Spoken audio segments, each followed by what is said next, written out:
Tonight, inside the Belmont Hotel's grand ballroom, Eliza Brennan is only supposed to be invisible. She moves between silk gowns, sharp tuxedos, and chandelier light. Wearing a cheap black uniform no one bothers to notice. The air smells of perfume, money, and expensive lies. She says excuse me again and again. But the guests look through her as if she is part of the furniture. After 6 hours on her feet, pain burns through both heels. Still, she keeps moving. On her kitchen table waits a final hospital notice. And beside it, a truth she cannot escape. If she stops, her mother loses everything. A man lifts his hand, and Eliza notices the diamond cufflinks at his wrist. One of them could pay half a year of her rent.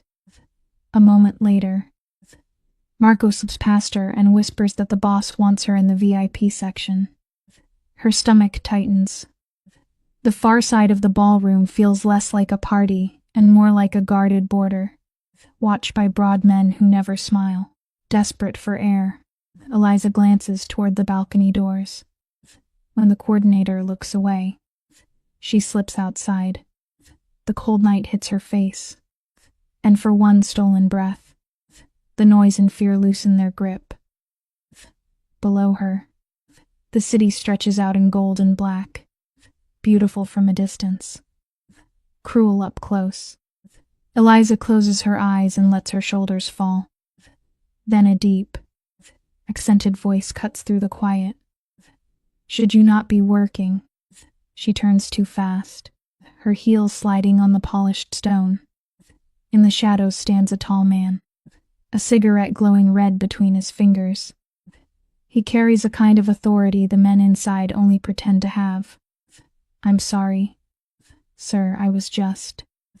She stammers. Breathing. He finishes for her. His voice is calm, almost gentle, but nothing about him feels safe. Light from the ballroom catches his strong jaw, his dark eyes, and the thin white scar running from his temple toward his mouth. Eliza knows him before he says a word. Everyone knows Adriano Costello, though no one says his name loudly unless they are foolish or protected. I should get back, she says. He nods, crushes out his cigarette, and keeps looking at her as if he has already seen too much. Your name. She hesitates. Giving a name to a man like him feels like handing over a key. Eliza Brennan, she says at last. His eyes narrow slightly. Go on then, Eliza. That one sentence follows her back inside. She returns to the service bar and loads her tray with vintage champagne that costs more than she earns in a month. The VIP platform rises ahead of her like a stage, and at the center table sits Adriano, flanked by armed guards. Eliza approaches with a practiced smile, eyes fixed on the tray so she does not have to meet his gaze. But just as she reaches him, his voice cuts through the clink of glass. Miss Brennan. Hearing her name from his mouth freezes her in place. Sir, she whispers. He points lightly to his own lips. You missed a spot. Humiliation rushes hot into her face. Eliza wipes her mouth and finds a smear of lipstick on her finger. Thank you, she says, barely above a whisper. For 1 second.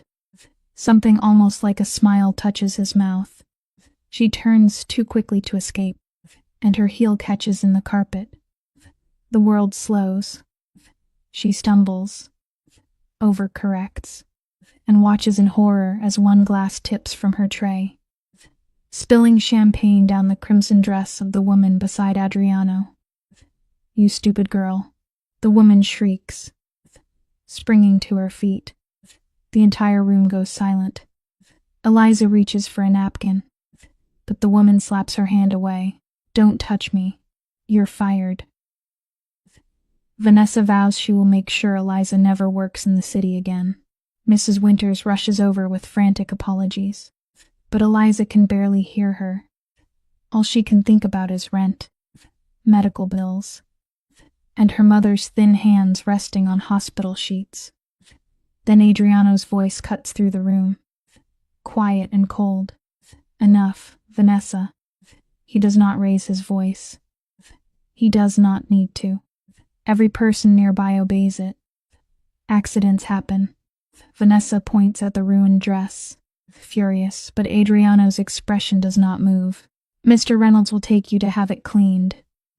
His tone makes it clear the matter is over. Then Adriano turns slightly toward Mrs. Winters.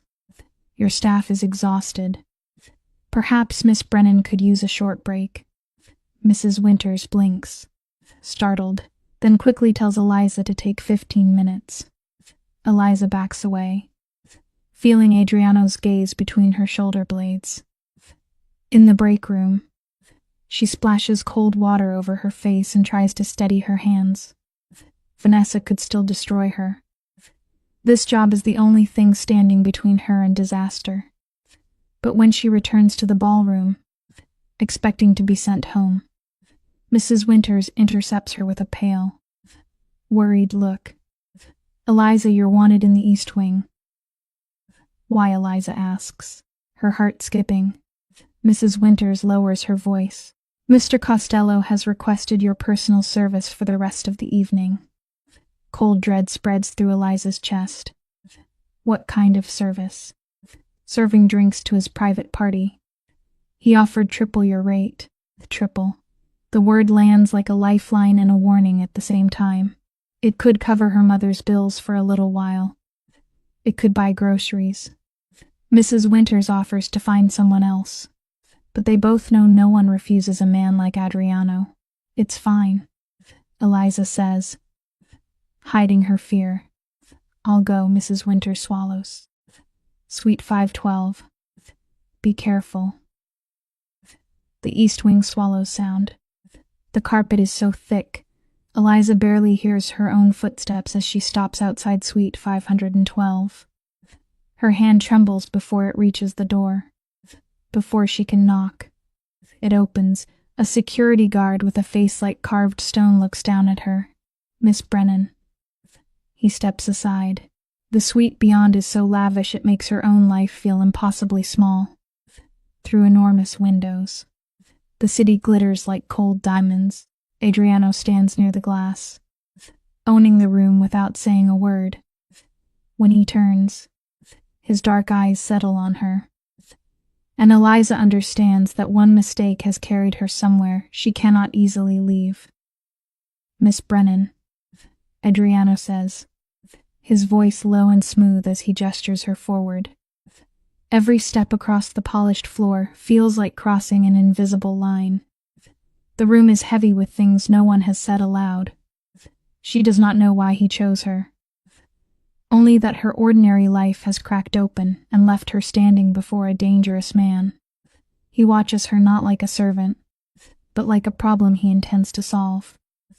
You seem nervous. I'm not sure why I'm here, she admits. A faint, humorless smile appears on his lips as he nods toward the private bar. To serve drinks. My associates prefer whiskey. Can you manage that? He asks. The question gives her something familiar to hold on to. And she nods quickly. Yes, sir, but as he steps closer, the scent of sandalwood surrounds her. And perhaps, he murmurs, to answer a question I have not yet asked, before she can find the courage to ask what he means. He turns away. Eliza retreats to the bar, hands trembling as she pours whiskey from crystal bottles worth more than her rent. The men in the room are not ordinary businessmen. Their voices are quiet, their eyes watchful, and every one of them seems afraid of Adriano in a way they try to hide.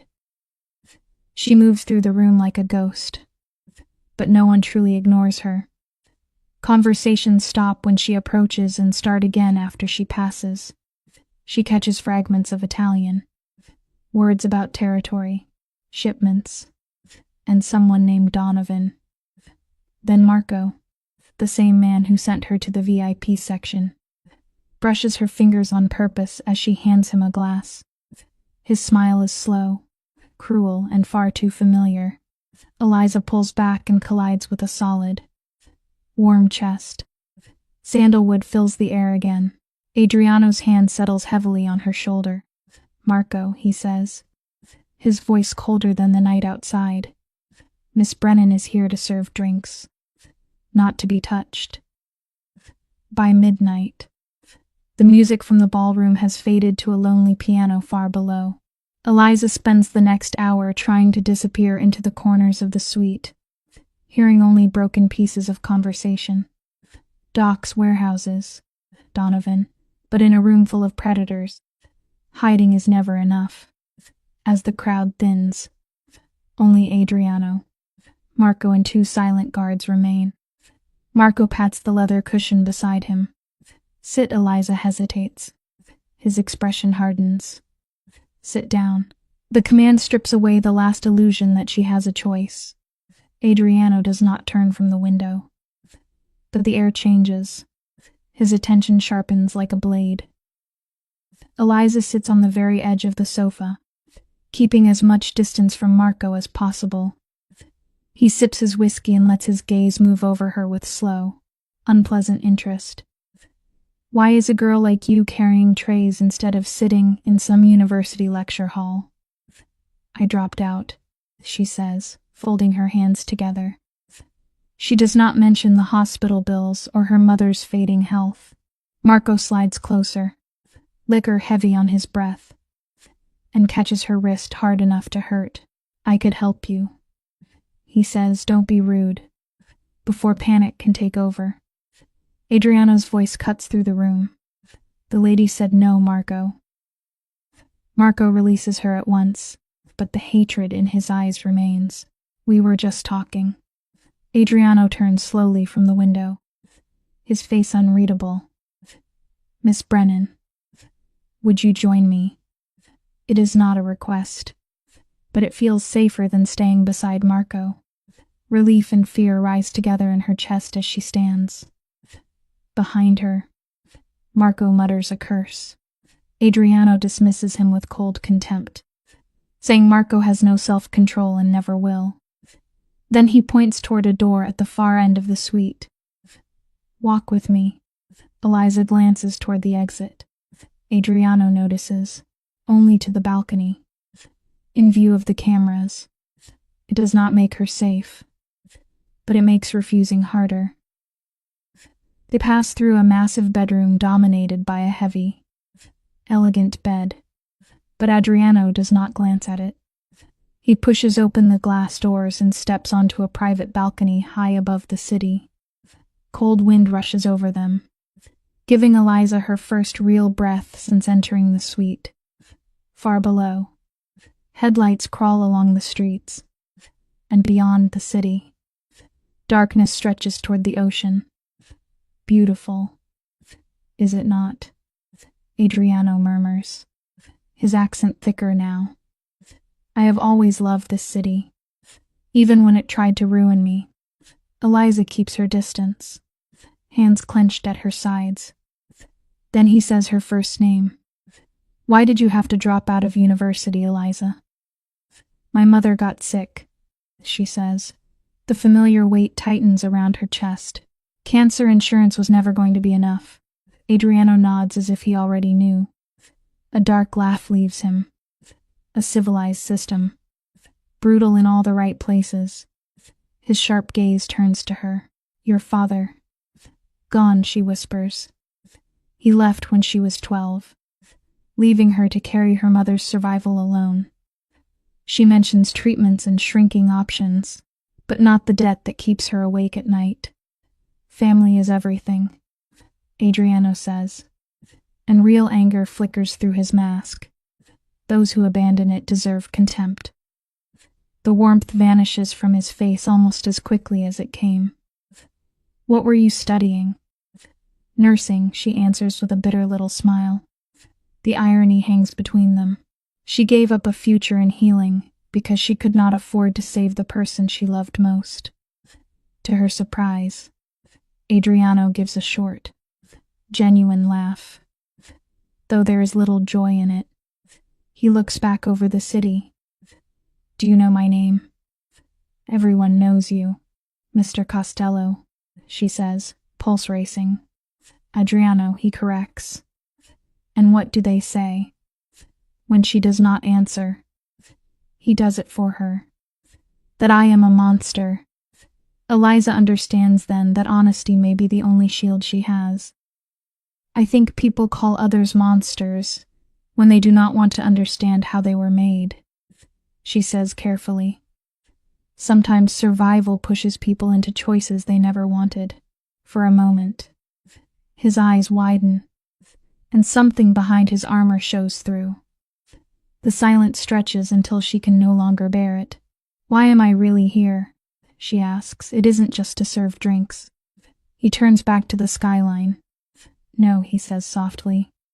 It isn't. He studies her face and says he recognizes a familiar hunger in her. The kind born from fighting for every scrap. He grew up with nothing, he tells her, and became what he had to become to escape it. Then he offers her a proposition. Eliza's stomach drops. She has heard rumors about his arrangements. About deals desperate people accept because every other door has closed. Panic rises in her throat, but he cuts in before she can refuse. It isn't what you think. I need someone to manage my household. My previous assistant left under unfortunate circumstances. The chill in those words makes her want to ask questions, but she does not dare. I need someone organized, discreet and loyal. His eyes hold hers as he delivers the final blow. The position pays $15,000 a month, with full medical coverage for your mother. The number hits her so hard she almost forgets to breathe. $15,000 a month. Enough to save her mother. Clear the debt. Maybe even let her return to school one day. What would I have to do? She asks, hating how quickly fear turns into calculation. Adriano lists the duties as if the job were ordinary. Schedules. Staff coordination. Occasional events. Nothing illegal, he says. She does not believe him. There is always a catch. Why me? You don't even know me. I know enough, he replies. The wind rises, and he removes his coat, placing it over her shoulders. Its warmth settles around her like a gilded trap. Adriano takes a thick, unmarked business card from his pocket and presses it into her trembling hand. Think about it. And if I walk away? She asks. A coldness enters his eyes that frightens her more than anger would have. He lays out her future with brutal precision. More shifts. More debt. Her mother moved to a cheap state facility within months, dying alone because there is no money left. The truth steals the air from Eliza's lungs. She stumbles back against the railing. How do you know that? Adriano steps closer. I make it my business to know things. I can be a powerful friend, Eliza, or a terrible enemy. The choice is yours. The balcony door slides open, breaking the pressure between them. A guard apologizes and says there is an urgent call from Donovan. Adriano's jaw tightens. Tell him 5 minutes. Eliza tries to remove his coat, desperate to leave something of him behind, but his hand closes gently around her arm. Keep it, he says. Return it when you bring me your answer. I haven't agreed to anything. His confidence is worse than a threat. Not yet. Later that night, she rides the city bus through the rain, wrapped in his expensive coat, his card heavy in her pocket. Neon lights blur against the window, and Eliza knows survival has already pushed her toward him. The money loops through her mind like a song she hates but cannot stop hearing. With it, she could move her mother to a better clinic, pay the worst of the bills, and perhaps dream of school again. But the price would be tying herself to Adriano Costello, a man whose name turns even powerful men pale when she steps off the bus into freezing rain. His wool coat sheds the water effortlessly, a quiet reminder of the distance between their worlds. She looks up at her crumbling apartment building and realizes that sometimes a person stands beneath a dangerous tree, not because it is safe, but because the storm leaves no other shelter. Eliza climbs 4 flights of stairs, each step heavier than the last. For 3 years, this damp apartment has been home, paid for with the money from selling her childhood house for her mother's treatment. The familiar smell of mildew greets her when she unlocks the door. She drapes Adriano's coat over a chair and collapses onto the worn sofa, behind her closed eyes. The night returns in pieces, champagne spilling, Vanessa shouting, Adriano's eyes in the dark. The sharp ring of her phone wakes her. Gray morning light pushes through the curtains as she reaches for it, expecting news that she has been fired. A cool clinical voice introduces himself as Dr. Abernathy, calling about her mother, Catherine. Eliza's chest tightens at once. Her mother is stable, he says, but the cancer has spread to the lymph nodes. There is a new immunotherapy they can try, aggressive and promising. Eliza closes her eyes, already bracing for the part that always comes. Insurance will not cover it. How much, she whispers. The answer lands like a blow. $27,000 to begin. $40,000 for the first 3 months. The room tilts around her. Hope, she thinks, should not cost more than a life can afford.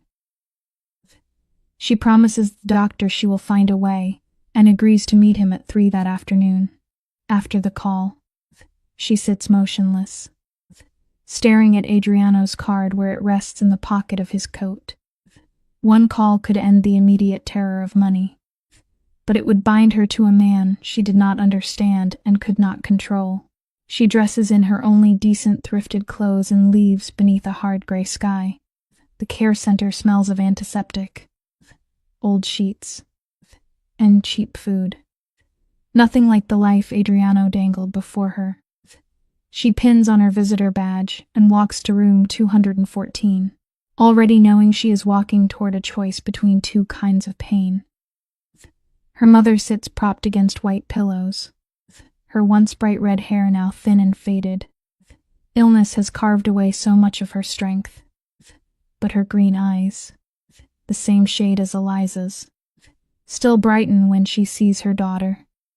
There's my girl, Catherine whispers, opening her arms. Eliza hugs her carefully, breathing in the familiar scent of lavender and trying not to notice how sharp her bones feel beneath the hospital gown. They sit together and smile in the way people do when both are hiding pain.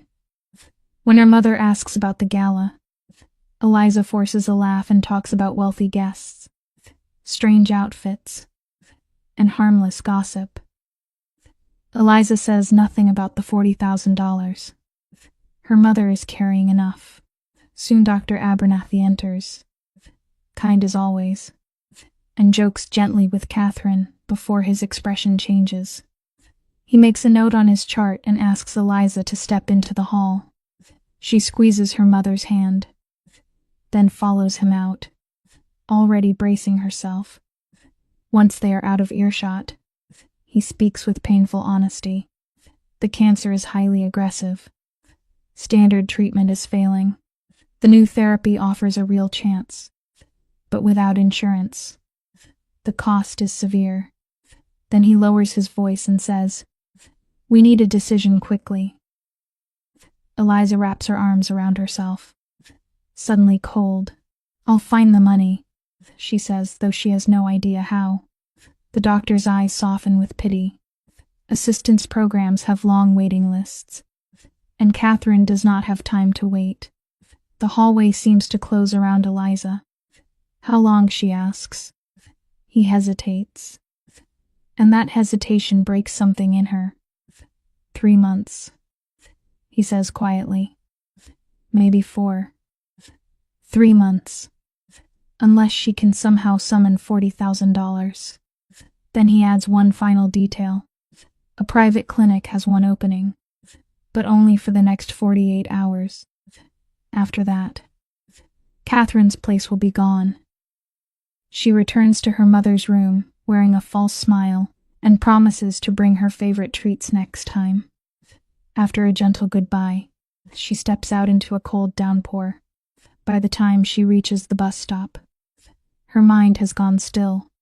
Her numb fingers pull Adriano's card from her purse. The number printed there looks clean, simple, almost innocent. Before she can let herself think, she dials. A professional voice answers and places her on hold after she mentions the gala. Then Adriano's voice comes through, low and unmistakable. Eliza, he sounds pleased, as if he has been waiting. Rain runs down her face. Mixing with tears she refuses to acknowledge. I accept, she whispers. Adriano does not sound surprised. He tells her a car will arrive the next morning at 8 and instructs her to pack for an extended stay. Panic flares. I didn't know I'd be living there. Is that a problem? His tone leaves no space for negotiation. Her whole body wants to run. But she thinks of her mother and the 3 months she might buy. No, she lies softly. No problem. Wise choice, he murmurs. Before hanging up, he adds, and Eliza, do not tell anyone where you are going. The call ends with a hard click, leaving only the hum of silence in her dim apartment. Eliza moves through the rooms like a ghost, packing her life into 2 battered suitcases. She wraps a framed photograph of her mother from before the illness, when Catherine's smile was still full and bright. Every book and worn dress she folds feels like a small surrender. By dawn, she has reduced herself to luggage. A black Bentley waits outside, driven by a stoic man named Frank, as they climb toward Westridge Heights. Eliza watches her old world fall away and wonders how much of herself she will have to lose to save the person she loves.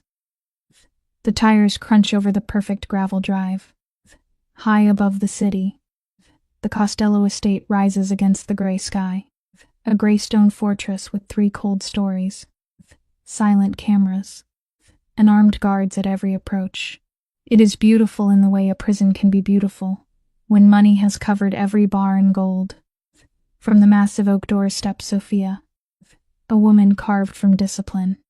Her silver-streaked hair is pinned into a tight bun, and her gaze is as hard and dark as Adriano's. As she approaches, Eliza understands that some homes are built not only to keep the world out, but to keep everyone inside under control. Sophia looks down at Eliza and lets her outstretched hand hang unanswered between them. The rejection is quiet and crushing. She turns and leads Eliza through towering marble halls dressed in burgundy, dark leather, and heavy masculine wealth. Everything in the house seems designed as armor. Sophia opens the double doors of the study and announces Eliza as if presenting a prisoner. Inside, mahogany shelves and leather-bound books line the walls. It is the kind of room money can build perfectly, yet not 1 inch of it feels warm. On the desk, Eliza notices 3 phones, 2 sealed envelopes, and a gun half hidden beneath a stack of papers. Adriano stands with his back to them, a glass of amber liquor in his hand, though morning light cuts through the windows. When Sophia leaves, the heavy click of the doors sounds too much like a lock. Adriano turns. Sunlight catches the scar along his face, making it look like a map of violence. His sleeves are rolled to his forearms, and when he says Eliza's name, there is unexpected softness in it. She clutches her purse like a shield. He notices. Of course. Men like him notice everything. Sit, he says, not unkindly. Then his eyes flick toward the gun, and he calmly slides it into a drawer. Eliza sits on the edge of a leather chair, her body tense. Up close, daylight reveals the weariness around his eyes, the faint silver at his temples, and the weight he carries behind his calm. Your mother is being transferred to Blackwell Medical Center, he says, all expenses covered. Shock hits Eliza so sharply she has to press her hands to her knees. Already, as we speak, it is not kindness alone. It is power, swift and terrifying, reaching into her life before she is even unpacked.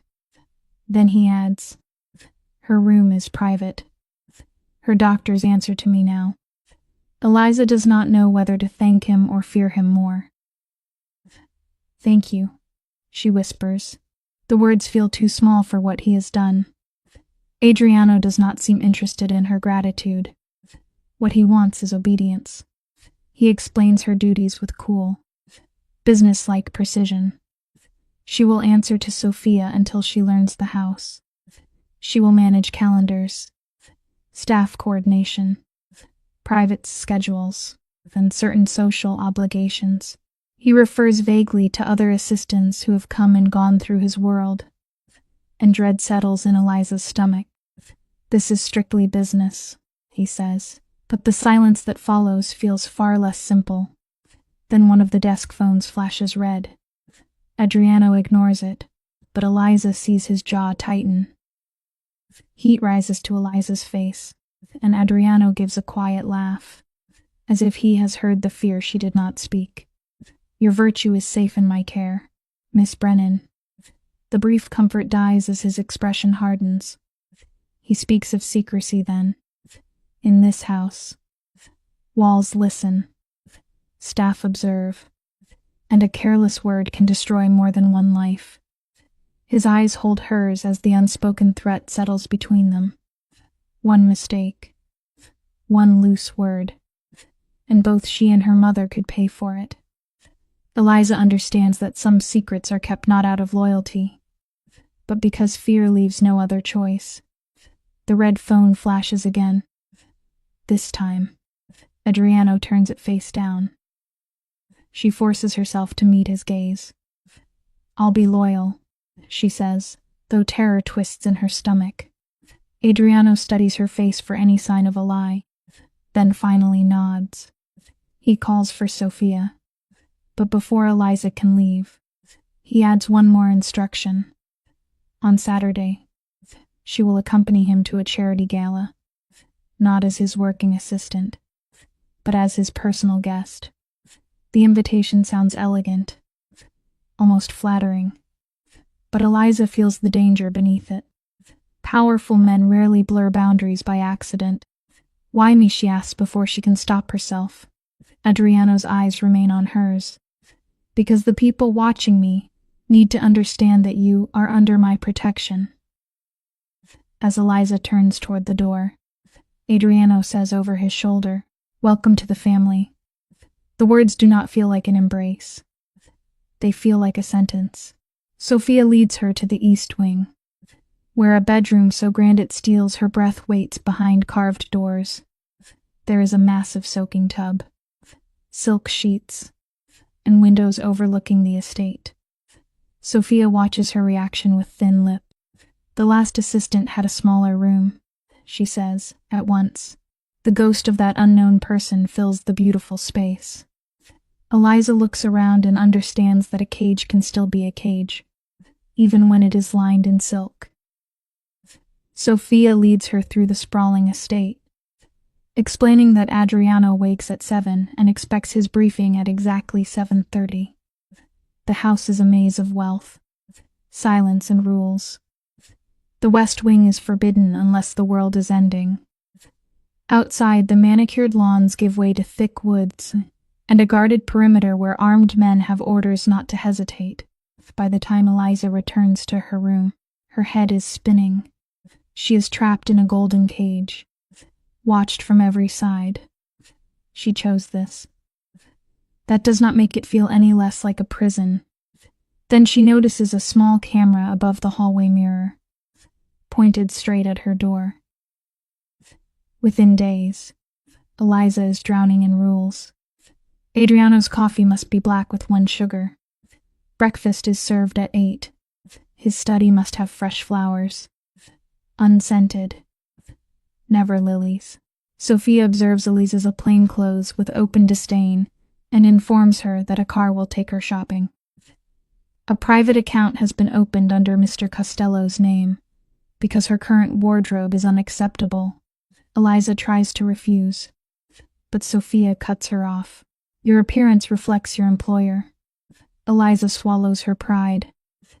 In this world, survival means learning which battles are worth fighting and which will only leave you weaker. Still, she keeps the receipts hidden like evidence. Then Sophia delivers the final part of the schedule. Whenever Adriano is home, Eliza is expected to dine with him. Dine with him. Eliza repeats before she can stop herself. Sophia's gaze sharpens. Is that objectionable? No, Eliza says quickly. Sophia studies her with cold pity. What did you expect when a man like my nephew pulls a girl from nothing? Indignation burns in Eliza's chest. I'm here to work. Sophia's expression does not change. Adriano does not bring women here without purpose. The words follow Eliza long after Sophia walks away, especially when a guard outside the hall begins calling her Miss Brennan with sudden, careful respect. That evening, Eliza sits before a beautiful plate of salmon and warm bread, but her throat is too tight to swallow. The schedule sits beside her like an order. Dinner at 7, breakfast preparation at 6. Then her phone buzzes.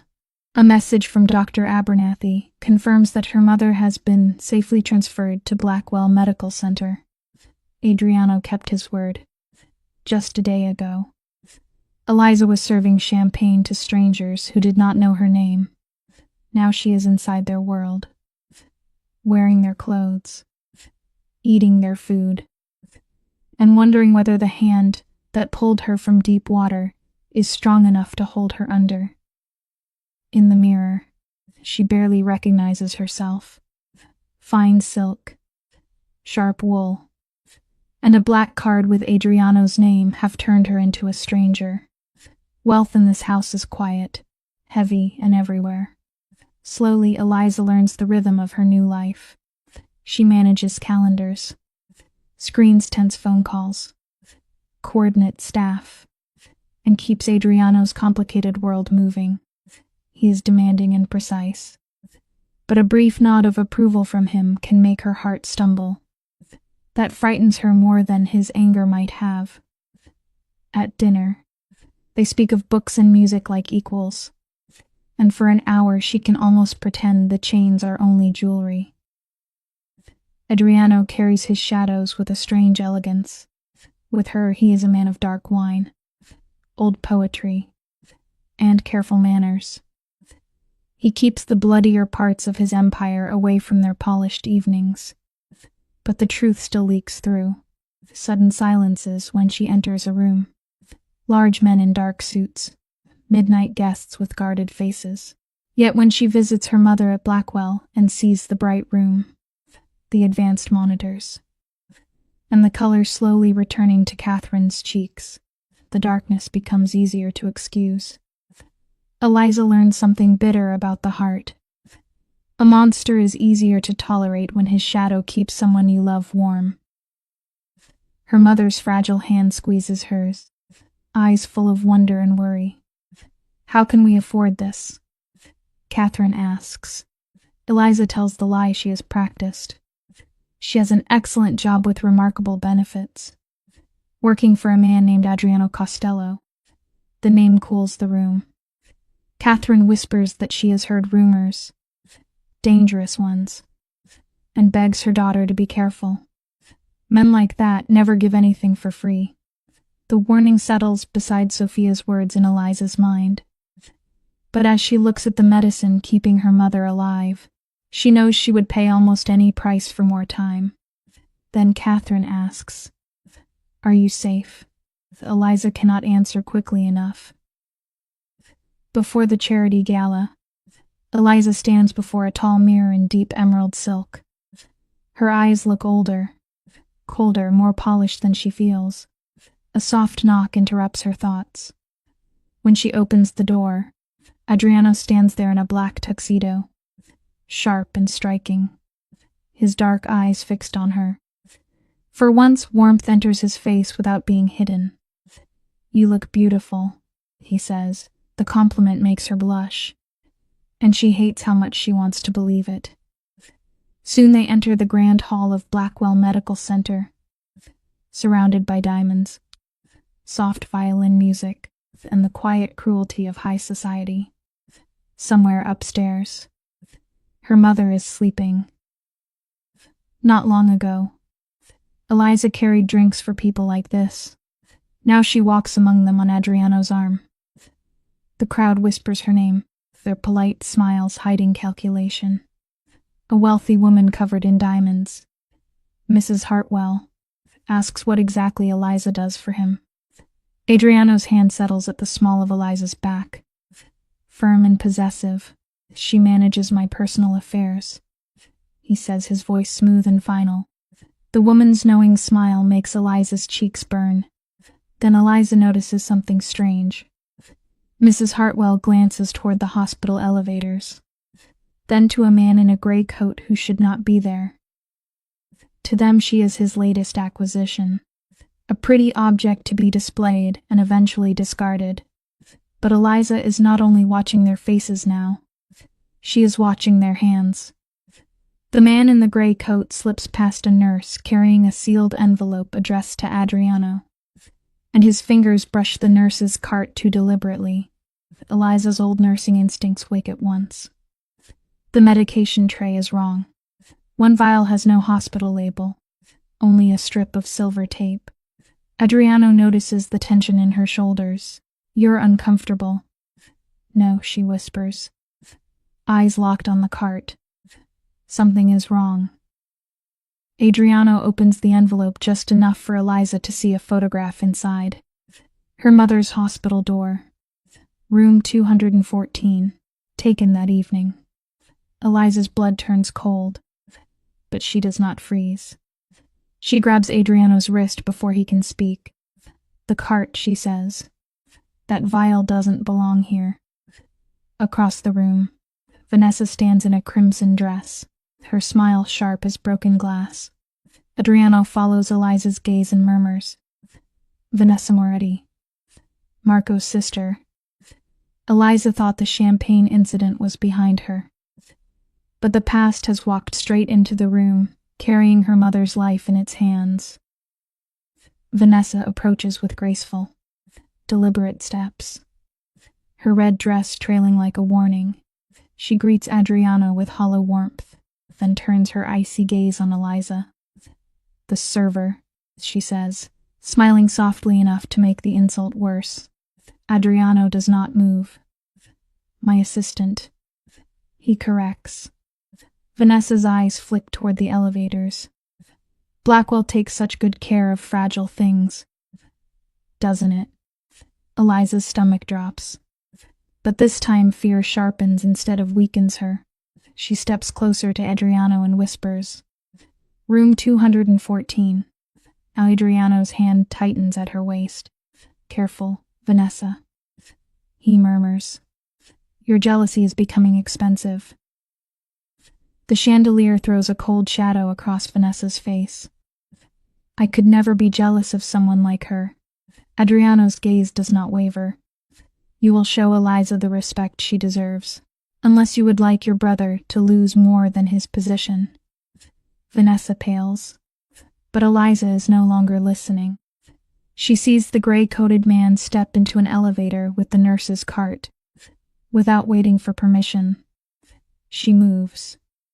Adriano turns sharply. Eliza, my mother is upstairs, she says, already walking. For the first time since entering his world, she is not being pulled by danger. She is running toward it. They reach the elevator just as the doors begin to close. Eliza shoves her hand between them, forcing them open. The man in gray stares at her, too calm to be innocent. Wrong floor, he says. Eliza looks at the tray. The silver-taped vial is gone. Then show me your hospital ID. His hand dips toward his coat. Adriano is faster. One quiet signal, and two guards close in. The man twists free long enough to shout, Donovan sends his regards. The name cuts through the music below, before the guards drag him away. A phone slips from his pocket and lands at Eliza's feet, still recording. Is everything all right? A nurse asks, rushing over. Eliza picks up the phone with trembling fingers. A live call is open. From the speaker comes a man's voice, low and amused. Clever girl. I wondered if the little nurse would notice. Adriano goes still. Donovan, the voice laughs softly. You missed our meeting for a waitress. Adriano, now everyone knows where your weakness sleeps.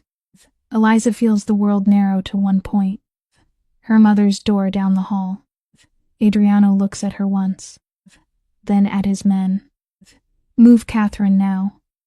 His voice is calm, but every person around him understands the storm beneath it. The corridor erupts into motion. Guards seal the elevators. Nurses hurry patients back into rooms. Eliza follows Adriano toward room 214, refusing to be left behind. You should go downstairs.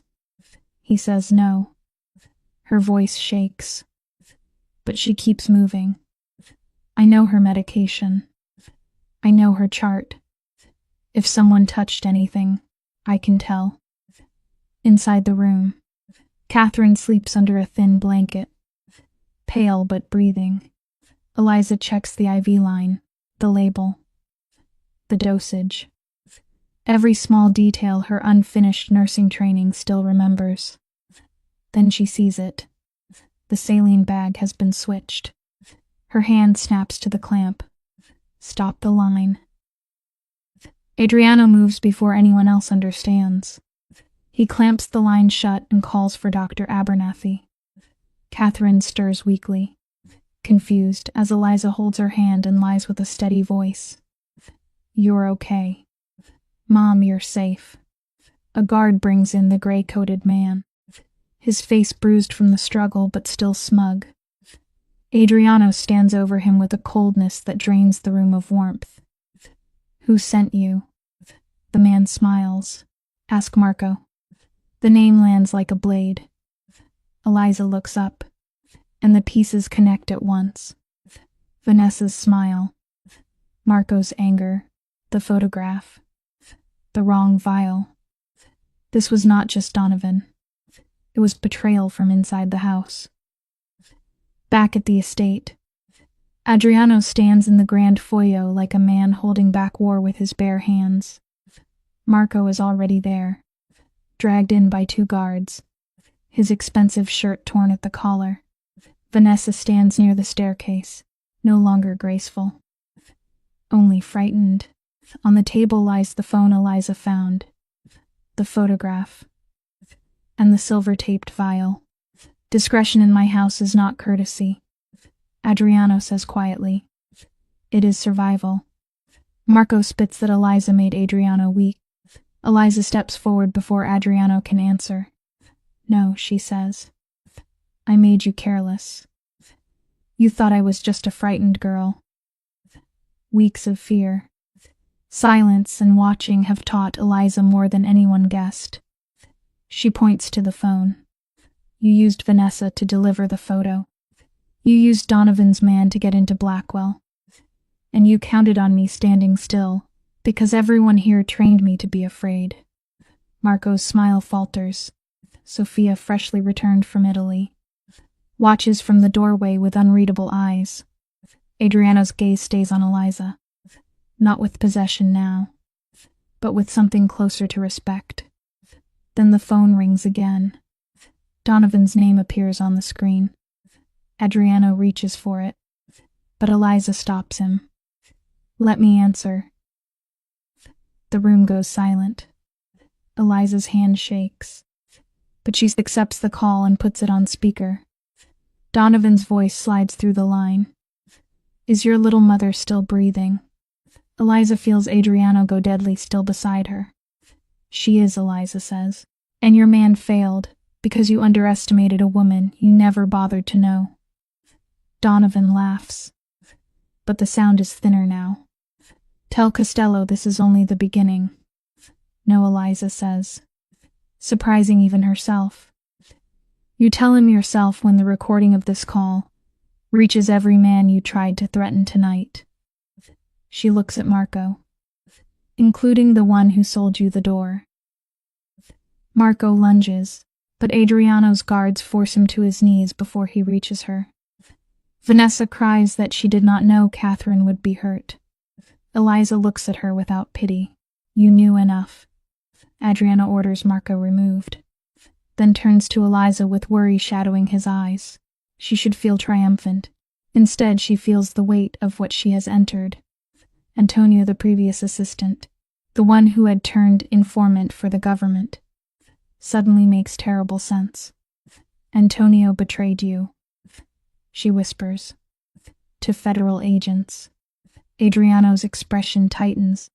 In his hand is the evidence bag, now holding Donovan's phone and Marco's confession. Adriano nods once, solemn and slow. Then he tells her Antonio is alive, hidden under a new name in Arizona. Relief rushes through Eliza, followed by confusion. Why would you spare a traitor? Adriano walks to the window and looks out over the dark grounds.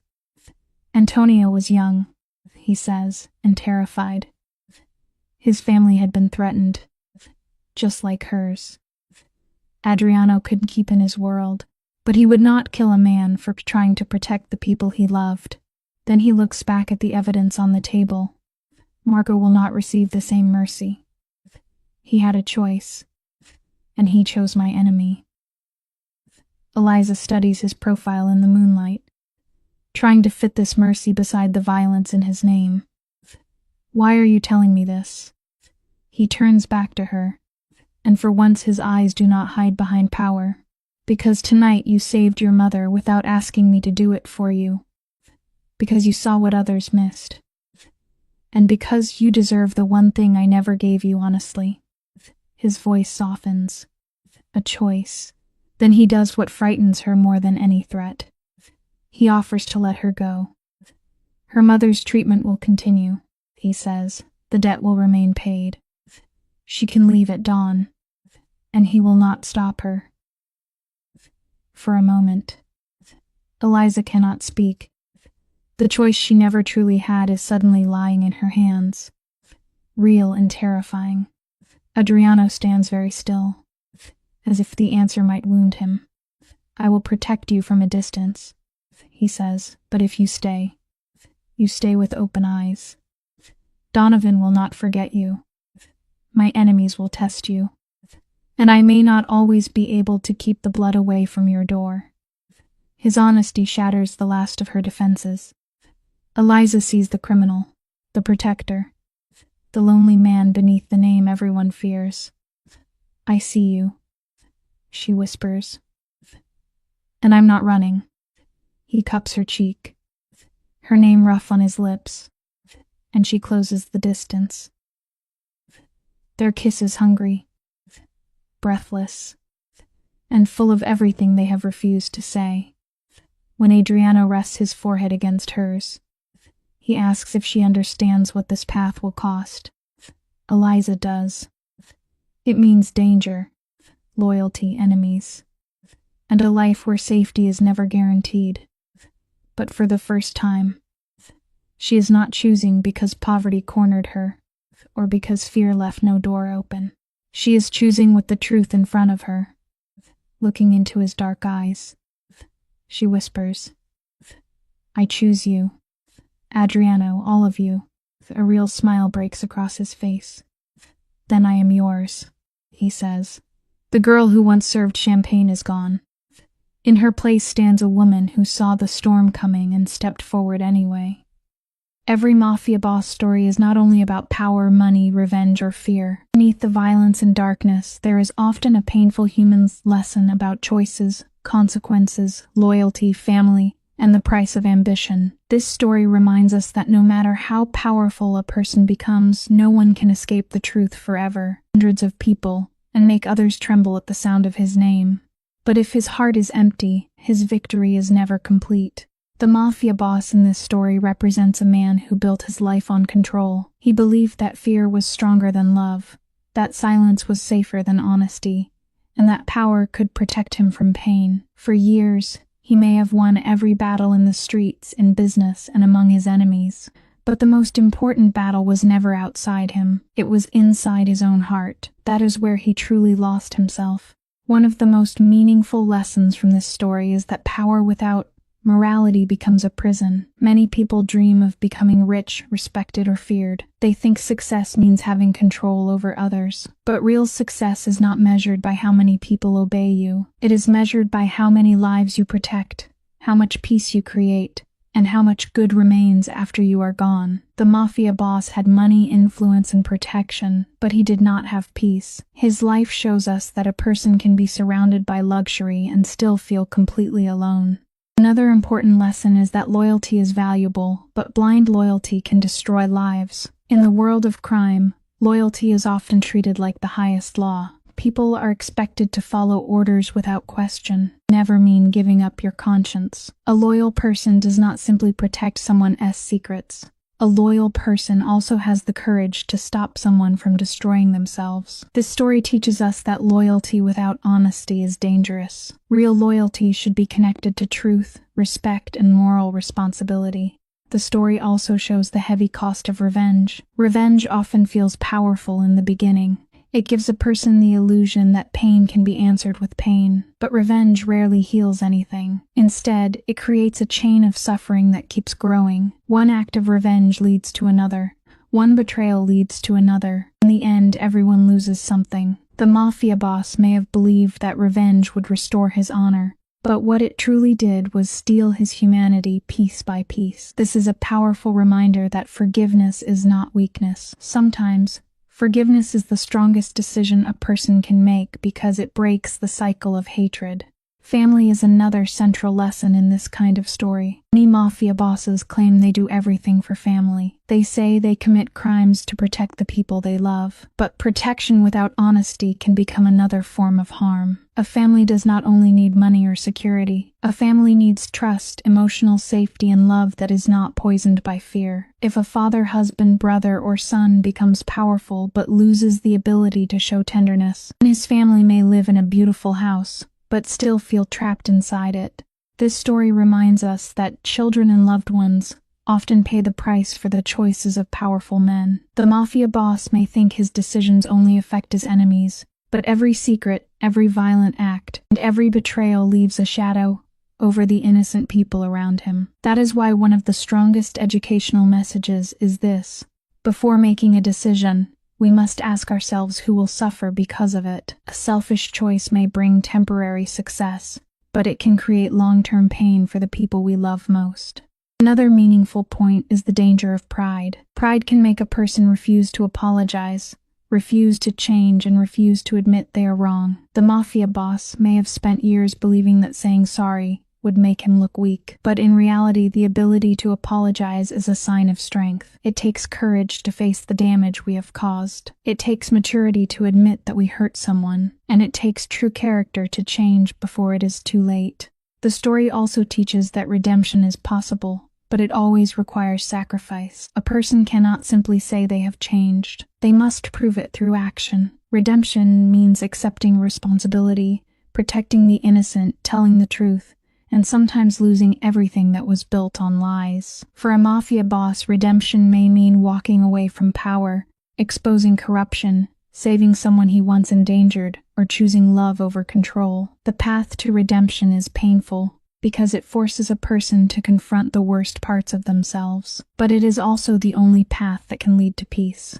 From a human perspective, this story is powerful because it shows that even the hardest heart can still feel pain. Behind the cold eyes of a mafia boss, there may be regret, loneliness, childhood wounds, or a deep fear of being betrayed. This does not excuse his actions, but it helps us understand that broken people often break others when they never learn how to heal. The educational value here is important.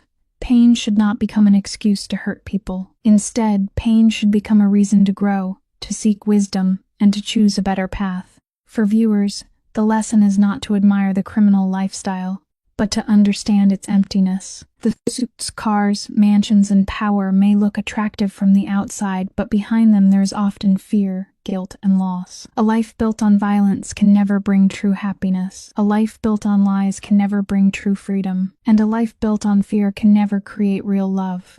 In the end, the story of a mafia boss is really a warning. It warns us that every choice has a consequence. It warns us that money cannot buy peace. It warns us that fear cannot replace respect. It warns us that revenge cannot heal a wounded heart. Most importantly, it reminds us that the greatest power a person can have is not the power to control others, but the power to control themselves.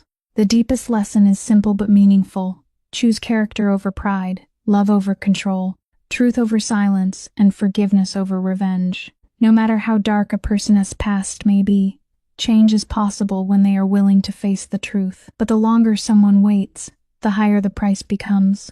A mafia boss may win the streets, defeat his enemies, and build an empire, but if he loses his soul, he has lost everything. True strength is not found in violence. True strength is found in responsibility, compassion, humility, and the courage to become better before it is too late.